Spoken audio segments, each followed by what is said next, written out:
ลับบ้านเด้อยกเอาเลยดำทีเดียวมันเลยอึ๊บอึ๊บอึ๊บอึ๊บวะเลี้ยงมันเนี่ยน้ำยังเลยน้ำยังไงน่ะเปล่าเลยโอ้ยน้ำอะไรปากแก่สมบูรณ์เอาของแค่มันเนี่ย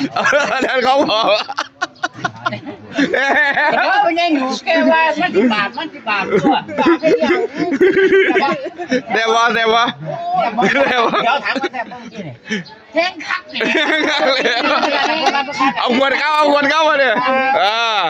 ว่าคักเอาขวดเก้าเอาอีกไม่ต้องกินก็จะให้กลับบ้าน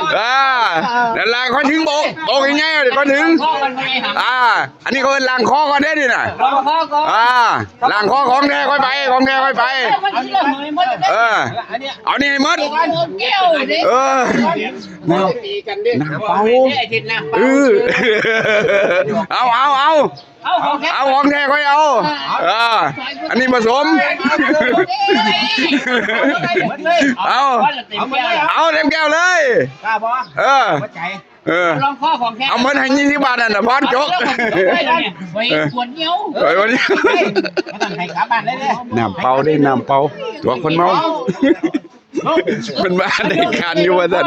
เอาแล้วยกอึบกันหายใจนะแล้วหันใจนะใจเนาะวันนี้ของแท้ปะเนี่ยยกก่อนเลยไม่ใจดมกันเอายกปะเนี่ย